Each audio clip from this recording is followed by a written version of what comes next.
So ayan, good morning po mga idol. So second harvest na po ngayon ng aming watermelon dito pa rin sa area po ng Barangay Katungal, Tacurong City. So ito po yung variety namin na Sweet 16. So second harvest na po ngayon. So ayan, kaway-kaway kayo diyan mga idol. Ayan si Ramil, ayan si Buskinkin, tsaka yung kapatid niya, ayan. So sila po yung mga nag-harvest.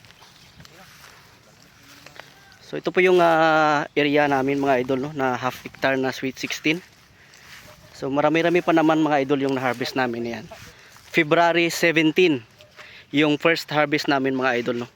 So malalaki po yung bunga ng ating Sweet 16.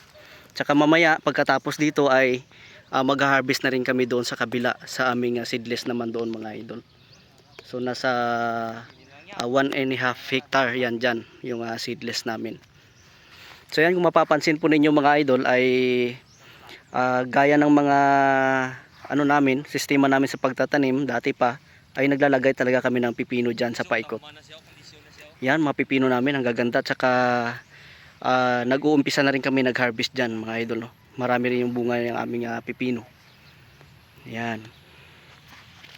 So silbing bakod po namin mga idol, at saka na kapag kamahal yung presyo ng pipino ay dagdag income rin namin, lalo na sa mga planters. So kikita din tayo dito sa pipino. So sayang naman yung space, sayang naman yung area, kaya tinaniman namin ng pipino para walang masayang na area. So ayan, may purpose pa yan, pang bakod. So silbi pang bakod siya. Ayan. Ito mga idol, kung makikita ninyo yung mga cracking, ito yung mga crack na talaga maiwasan yan. So recheck na po yung mga ganyan na mga crack. Ang marami po kasing cause niyan mga idol, no. Number 1 yung fruit flies. Yan, pagka na-inject ka ng fruit flies yan. So habang lumalaki yung pakwan ay lumalaki din yung sugat, dahil yung ininjikan po ng fruit flies ay nagiging uod po siya. Yan. So ganun pa man mga idol, marami pa rin po kaming harvest ngayon. At saka nung unang harvest namin ay nakatsamba naman kami sa magandang presyo. So 22 pesos po yung Sweet 16, at saka 40 pesos naman yung seedless.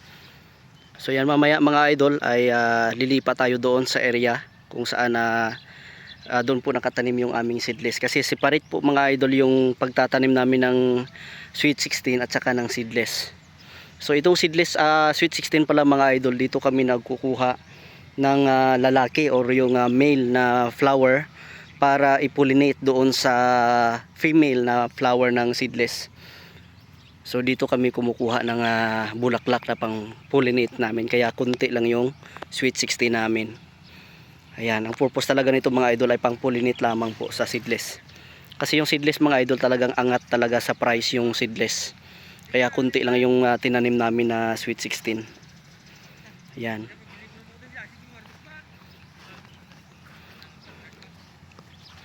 So sa mga mga idol, sa pest and diseases na na-encounter namin dito, so hindi talaga maiiwasan yan kapag nagtatanim tayo ng gaya nito, watermelon o kahit anong taniman, mapagulay, palay, mais man, ay meron talaga tayo na-encounter na mga pest and diseases sa ating mga farm, sa ating area.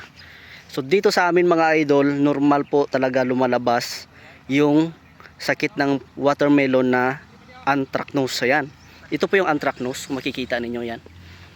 Yan, parang parang malutong yung dahon, anthracnose. At makikita natin yung ito yung palatandaan kapag anthracnose yung umaatake sa ating watermelon. Yung mga vines ng pakwan may mga sugat ng kagaya ng ganyan. Focus natin, hindi makita kasi maliit. Ito mga idol yung nasa kamay ko. Ayan, yung pasa na yan, yan. Ayan, hindi makita, teka lang. Ito yung mga common na sakit ng ating watermelon, lalong lalo na po sa ganitong variety, yung Sweet 16. Talagang ito, prone talaga siya sa mga sakit, no. So number 1 nga itong anthracnose. Ayan, yung parang pasa na yan, oh. Ayan, oh.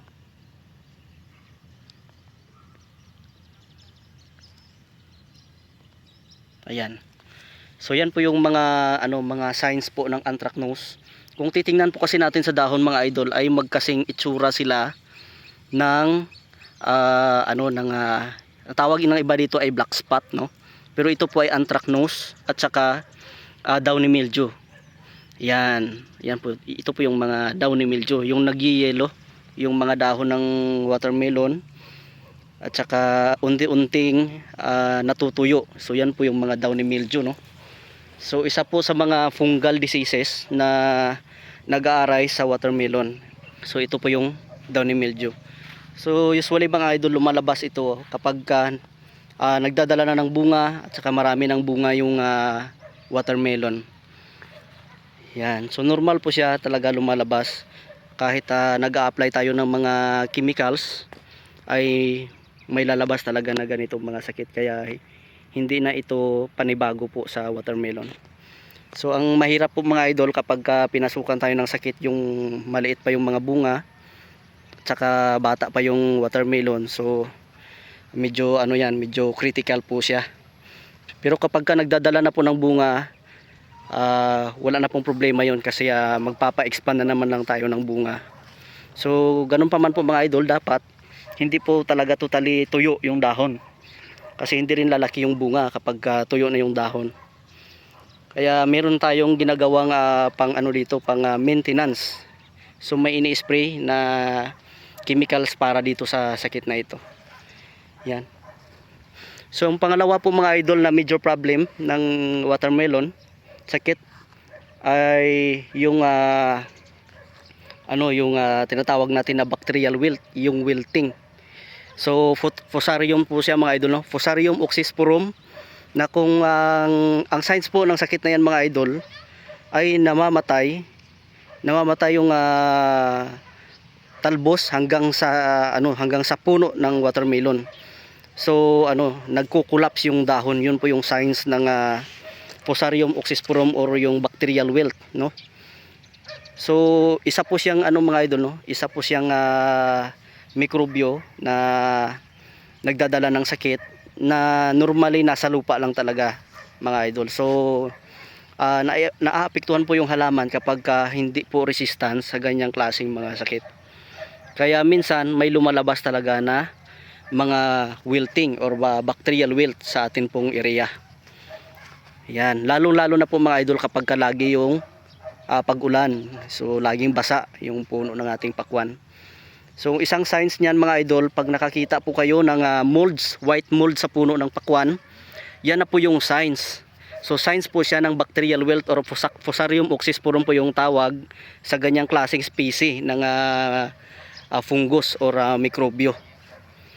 Ayan. So yan pangatlo mga idol ay may tinatawag din tayo na powdery mildew. So yung powdery mildew, so magkamukha po sila ng downy mildew. So similar po sila ng downy mildew. So ganun pa man mga idol, lahat ng mga sakit na yan maliban lang po sa bacterial wilt. So, kasi yung bacterial wilt kasi medyo mahirap po siya gamutin kasi fungal po siya, tawag nito, nasa lupa po siya mga idol, no? So unlike yung powdery mildew, downy mildew ay madali lang po natin mapuksa yan sa ginagamit nating mga fungicide. So dipenoconazole at combination po ng azoxystrobin, isa pong mabisang pamatay para sa downy mildew at saka powdery mildew. Yan, kung mapapansin niyo mga idol, papatapos na kami mag-harvest pero nanatili pa rin green yung dahon. Kahit na may mga tama ng downy mildew pero hindi gaano talaga mga idol na naapektuhan. Kasi patapos na naman yung patapos na naman yung harvest namin. Ayan. So sa pest naman mga idol ay unang-una talaga yung ma-encounter natin dito yung mga bugs, no, yung kumakain ng dahon. Yan, aphids, whiteflies na nagtatransmit ng virus. Yan, so number 1. So tatandaan po natin mga idol, yung mga napakaliit na mga insekto gaya po ng whitefly, yung mga mapipino ng mga insekto, aphids at saka yung thrips. Kung titingnan po natin mga idol, mas maliit pa po yan sa kuto. So napakaliit po yan na klase ng mga pest. Pero yan po yung mga delikado talaga sa farm. Yung watermelon pag tinamaan po ng thrips, sigurado mga idol, hihinto talaga sa pagtakbo yung talbos. So sila po yung mga malalakas mag-transmit ng virus, yung mga mapipino na mga insekto. Unlike sa mga malalaki, kasi kahit isprehan lang natin ng mga kontak yan, pag natamaan mamamatay lang. Unlike po sa thrips at saka yung whitefly ay nagtatransmit po ng virus, dahilan po na nagyayelo yung mga dahon ng ating pakwan hanggang sa mamatay. So hindi na po lalaki yung bunga. So yun po yung mga disadvantage sa mga maliliit lang na mga insekto, pero napakadelikado pala talaga mga idol. Yan. Kaya sa watermelon, yung practice talaga mga idol, weekly, may ginagamit talagang pang puksa para sa ganyang mga sakit. So mapest man yan or diseases, so magkasama po yan na ina-applyan ng pang-control yung mga ganyang klaseng mga sakit at saka pest. Kasi kapag hindi natin ilagaan yung ating watermelon, kasi alam naman natin isa sa mga pinaka-sensitive na crops at saka mga high value, ito talagang watermelon talaga. Yan. So medyo mahigpit po yung natin dito sa ating watermelon. Bawal po kami nagpapasigarilyo dito sa aming mga tao sa loob. Yan, bago pumasok, kung lalabas talagang naliligo. Kasi ganun nga yung watermelon, napaka-sensitive po mga idol. Yan, kahit kami na mismo, yung mga planters, technician, financiers ay nag-iingat din po kami. Dahil alam naman natin mga idol, talagang napakalaki din yung kapital sa pagtatanim po ng watermelon. Ayan. So ayan po mga idol, sana makatulong po yung kunting tips at mga karanasan po namin dito sa aming pagwa-watermelon farming. So yan po yung mga aktual na karanasan namin, tsaka yung pag-treat namin, sana makatulong po mga idol, no. So sa susunod po na mga video mga idol ay ituturo ko naman po yung mga pwede nating gamitin na mga chemicals para sa mga pest at sa mga diseases, mula po sa mild na mga chemicals hanggang sa yung matatapang. So kung maaari mga idol, kung mild lang man yung mga umaatake na pest and diseases sa ating mga watermelon or kahit anong halaman, kailangan mild lang din yung chemicals na gagamitin natin. So hanggat maaari, huwag tayong gumamit ng malalakas agad. Kasi pag naka-create po ng resistance yung pest and diseases po, ay mahirapan na po tayong magpuksa niyan. Kung mag-uumpisa tayo sa mga malalakas na chemicals, tapos hindi na po natablan, hindi na namatay kasi nga nag-resistance, ay hindi na po matatablan ng mga mumurahin o yung mga mahihinang chemicals. So mapapalaki po yung gastos natin. So ang masakla pa doon mga idol, kasi malakas na yung chemicals na ginamit, tapos nag-resistance na yung mga sakit at peste. So talagang maghahanap naman tayo ng pinaka mas malakas pa na chemicals. So para hindi tayo aabot sa mga ganyan, so mag-uumpisa po tayo sa yung mga low dose lang, yung mild lang na mga chemicals ang gagamitin natin. Kung makaya po ng mga mild na chemicals, so wag na po tayong gumamit ng mga malalakas na chemicals. Kasi tayo man din ay kumakain din sa ating sariling produkto mga idol, no. Ayan. So sa susunod po na mga video po mga idol ay mag-share naman po ako ulit ng mga tips and techniques, mga idea, mga actual namin na karanasan sa aming watermelon farming, para maging idea din po sa iba, lalo na po dun sa mga baguhan na kasama po natin watermelon farming. So ayan po mga idol, hanggang dito na lamang po, at happy farming po sa ating lahat.